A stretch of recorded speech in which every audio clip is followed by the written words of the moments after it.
представители Крыма, хотели достойно представить свой крымско-татарский народ, показать свои традиции, обычаи.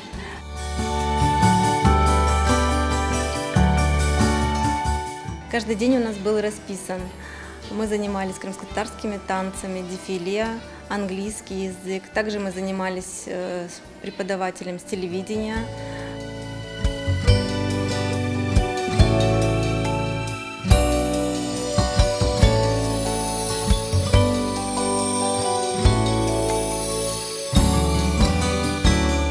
У меня есть друг, но он не может ходить. И мы с мамой решили организовать поездку в дельфинарий для таких детей, как и он. Это была очень веселая поездка. Я рада, что мы смогли как-то разнообразить их серые будни. Я думаю, что каждый должен стремиться к тому, чтобы сделать наш мир чуть-чуть лучше, добрее и счастливее.